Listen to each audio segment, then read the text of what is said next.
What's going on? Welcome back to the channel. I'm Rob. I just got back from Until Dawn, and I've got to say, mwah, masterpiece. This is a non-spoiler review, but I do want to go through my scores and let you know if you should go to the cinemas or not to see this. And quick note, I never played the video game.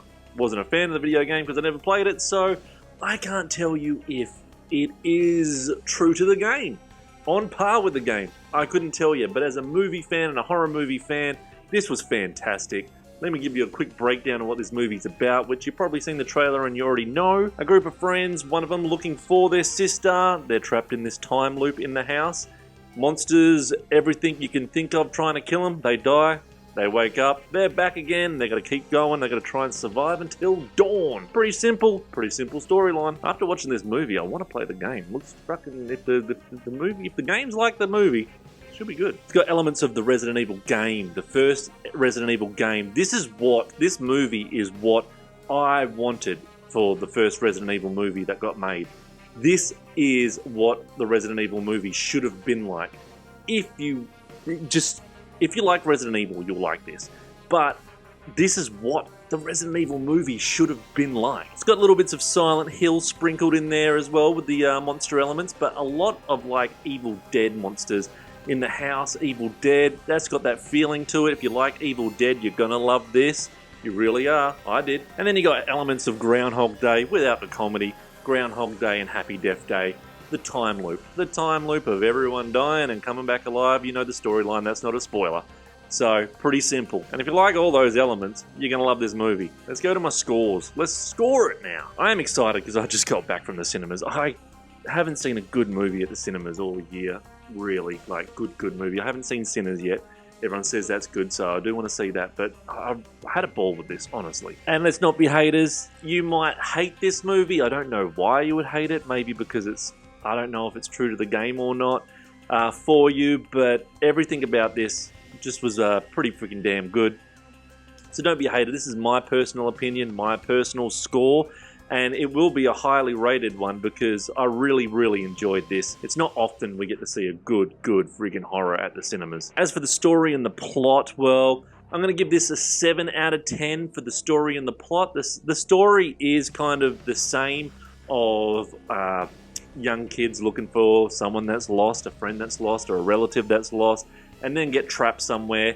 But then the good points come in where the elements of you're dying, you come back alive, you're dying and then come back alive. Yeah, it's been done before, Happy Death Day and stuff like that, Groundhog Day like I said, but 7 out of 10 is fair. It wasn't a bad story, and the story's told well. The casting and the acting, I'm going to give a 7 out of 10 as well. It wasn't bad at all. I didn't know any of the cast except for one person. Peter Stormare. We all know Peter Stormare just from seeing his picture here. He's been in a lot of films, always plays a creepy dude, always plays friggin' an evil guy in all these 80s movies and all that. He is cool. As soon as I saw him on screen, I was like, alright, here we go. This is going to be good. As for all the young kids, didn't know any of them. They did a good job. Didn't really have a bad thing to say about all of them, but I'm only going to give it a 7 out of 10 for the casting and the acting combined. A few bits and pieces here and there where they could have done a little bit better, but all the way through it, I just enjoyed it, and they did a good job, and I think they did a good job casting. I think giving it any more than 7 for the casting and all that would be way too much, but... I was impressed. I was impressed, and not really many faults, but you're only getting a 7. The dialogue in this movie is only getting a 7 as well, but it wasn't bad. It told the story. It was easy to understand. There was a few bits and pieces here and there where I was just like, yeah, get on with it. But at the same time, they did get on with it. So does that make sense? Makes sense to me. There was no issue with it. No issue with the dialogue. Probably didn't need as much dialogue as it actually had. But they explained the story. And because I haven't played the video game before, as you go along in the movie, without any spoilers, they do explain, I guess, what the game is all about. So if you played the game, you do know the story. I didn't. And I knew what was going on from the trailer. And that was fine. They explained it all to me. They explained the rules as they figure it out. Perfect. Good. 7. Visually, this was very good. The monsters looked fantastic, and the demons and the zombie things all looked fantastic. But the house looked creepy. The blood and the gore looked fantastic. Visually, everything looked beautiful. I'm only giving it an 8 because there was a lot of bits in the first half where it was very dark, and I know that must be because of the video game where it's very dark, but it was hard to see. It was hard to see sometimes, and I know they did that on purpose, and I don't have a problem with that at all, but those little dark bits, you know, like an Alien versus Predator, you know, it's too dark all the way through. Make it a little bit lighter. Come on, who cares if it's meant to be nighttime? Give us a little bit of shine so we can see more of the gore. But I understand why they did it, but I'm only giving it an 8 because of just the darkness a lot in the house in the first half. The movie kills, I'm giving 10 out of 10. 10 out of 10 for the movie kills. I thought the movie kills were beautiful. There's so many kills. That's not spoiler, because as you know, it's time loop, so they keep dying and coming alive and dying and coming alive. The kills are freaking awesome and different all the time. The kills are wicked. Definitely a 10 out of 10. There's some kills that you wouldn't have even thought they would do. It was fun. The kills were fun. Loved it. 10 out of 10 for the kills. The horror element of this movie, I'm giving a 9 out of 10. Yeah, there was a little bit of dialogue and all that at the start before it gets going, but the horror element, especially in the second half of this movie, they really try and bring it, and they really try and bring that like Evil Dead feeling to it, of the monsters and all that. So the horror element, if you love your horror, you're going to have a ball with this. You're going to absolutely have a ball. 9 out of 10, maybe it should be an 8, but I'm going to give it a 9. I'm being generous because I just got back from the cinemas and I'm very happy with it. I want to see it again. Definitely a 9 for the horror element. Because we haven't got that much horror at the cinemas this year, they're just blood pumping, man. Definitely a 9. Scare factor on this, I'm going to give it an 8 out of 10. There was some bits where they tried to make you jump. I don't jump in horror movies. Never will, never have. I can't say I never have. I've jumped here and there. But they got me in one spot. And I wasn't expecting to... I didn't jump out of my chair. I was only a little. But it was funny because there was teenagers watching it, and they were screaming and they were jumping. So that's why I'm giving it 8. 8 for the scare factor.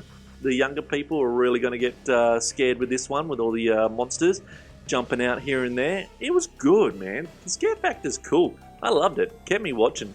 Did it keep me engaged and drawn in? Hell yes, it did. Hell yeah, it did. And it's not really a long movie either. And I was engaged and drawn in the whole time, wanting more. I'm giving it a 9 out of 10 because maybe the first 20 minutes, yeah, okay, you can get past a lot of the talking and the dialogue and all that of, I'm going to look for my sister and stuff like that, and yeah, talky, but that's alright, there's not too much of it. So that part, yeah, that loses a point, but it's not bad. Don't get me wrong, I don't know why people are going on there on IMDb and haven't even watched it yet and giving it 1. Why do people do that? I don't understand. Watch it first. This is, like I said, my opinion. And my opinion, man. You're not wrong from your opinion. I'm not wrong from my opinion for the scores of any movie you watch at all. We've all got different taste buds, but to go on and give something a 1 without watching it doesn't make sense to me. Entertainment value. I was entertained the whole way through. An easy number 9 out of 10 for that. I was entertained, loved every second of it. Like I said, it's just like the engaged and drawn in bit. Same little area of the entertainment bit that lost me here and there, but it can't get a perfect 10 for entertainment value because I wasn't right on the edge of my seat, but I was pretty damn close. I was really loving it. So, my opinion, as per advertised, yes, 10 out of 10. 10 out of 10 for me because I saw the trailer. What they showed on the trailer was true to what you go see at the cinemas. And that's what I like. I don't like it when you see a trailer where they show all the good stuff and then you get there and it's dog shit. This one, they show a few bits and pieces, not too much, kind of tell you what the movie's about, get you a little bit hyped up and tingly in the pants.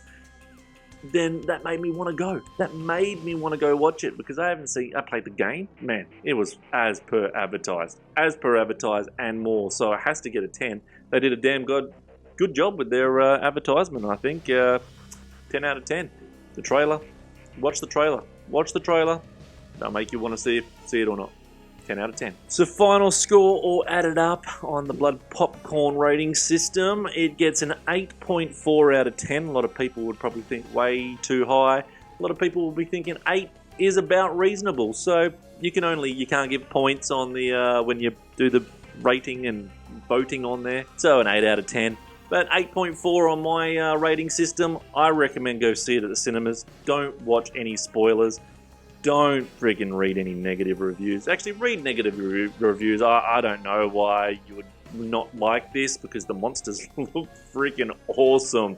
The friggin' ghouls and monsters and whatever the fuck they all are all look sweet. The effects of the deaths are amazing. It had everything I wanted in a horror movie. I'll tell you one thing, and it's no spoilers at all about the movie, I do not want a sequel, I do not want a reboot, I do not want a prequel, I do not want them to make anything else, because that's what happened after Resident Evil, and then it started getting silly. Let's just leave it as is. I'll buy this on Blu-ray when it comes out and watch it again and enjoy it. Just leave it as a standalone movie, like same as like Silent Hill when they kept on making them, and then it was, oh god, come on. I know they're rebooting it now because whatever, but leave this as is. Everything you want is all in here. I loved it. 8.4 out of 10.